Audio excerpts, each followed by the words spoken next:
Good afternoon, ladies and gentlemen. Anna Speer coming to you from the Auctions Plus head office.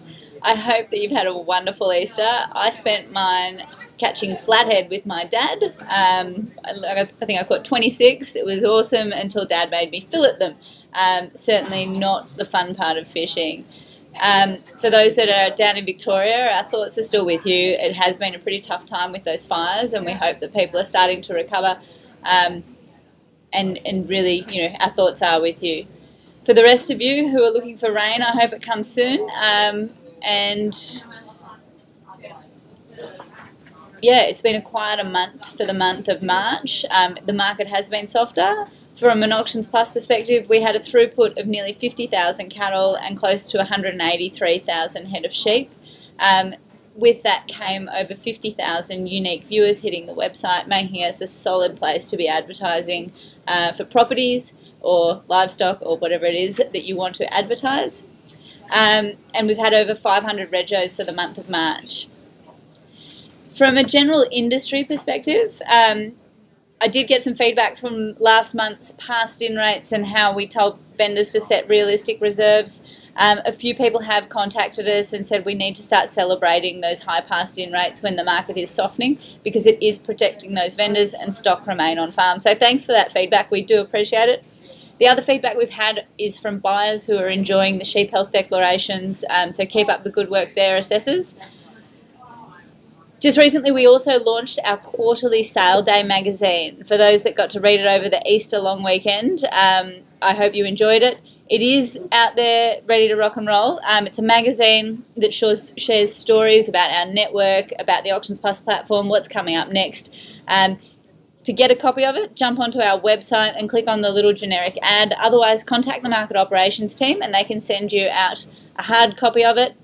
One of our top level 1 assessors actually features in the newsletter or in the magazine, Bob Jenkins, so it's definitely worth a read for those out there. A few other bits and pieces for you. The development team have been rocking along for the month and have some really cool new releases. Some of you will have already seen them, but for those that haven't, there is a new map view of the sale catalogue. So you can search the catalogue by map view, so when you find a random location that you have absolutely no idea where it is, happens to me occasionally, you can flick over to the map view, have a look at those lots, favourite them, and then they're available in your list view. Alternatively, you can click on them and see the full assessment there. Give us any feedback that you're interested in there. We're looking at maybe a freight calculator or something cool that can integrate with that. The other thing that's just been released is the post-sale email for buyers. So when you purchase stock on Auctions Plus, or you're the highest bidder as a passed-in bidder, you will receive an email with the opportunity to meet that reserve.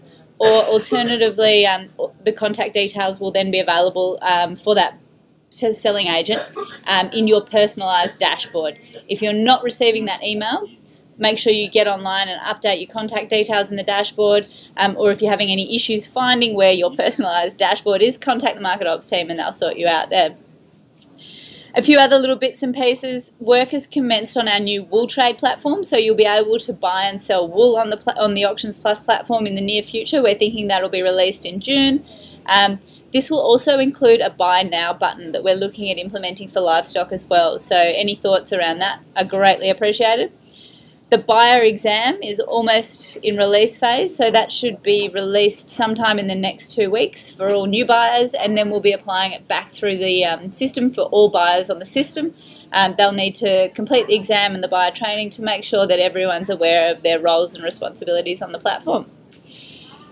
2 other things. Get into your dashboard. The last month's had over 20,000 page views, so make sure that you do get in there and check it out.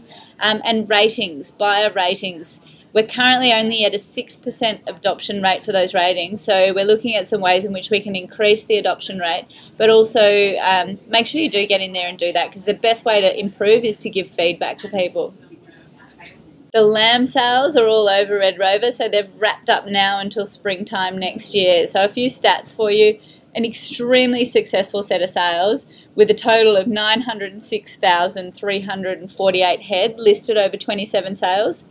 New South Wales sold the bulk of the lambs with a little over 500,000 head.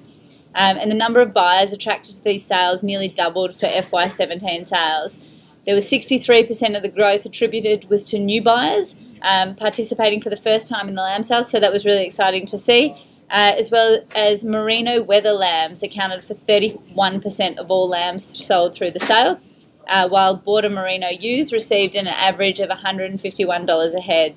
Angus will be knocking together some stats for you on that we'll also send round for those that are interested. Beef Australia coming up in a couple of weeks. For those that are attending, we'll be keen to see you up there in Rockhampton. Come and find us at the Durack Pavilion where we'll be. There'll also be a few other crazy, quirky Auctions Plus things happening around the scenes. You'll see them and know them when you see them. We are mucking around with virtual reality and 360-degree cameras to be able to bring physical sales to your living room. There will be a couple of headsets available in the Landmark and Elders tents as well as in the Auctions Plus booth. Come and have a go. It is pretty awesome. There'll be some live sales cranking along as well as some good virtual reality experiences that Angus and I'll have there for you. I also have the pleasure of interviewing some of our industry leaders on my favourite topic, change, how we are reacting to it, and what we need to do to be adaptable. So keen to catch up with anyone who's interested in listening in that. And we'll see you all in less than 5 weeks. Hope you have a great month. Cheers.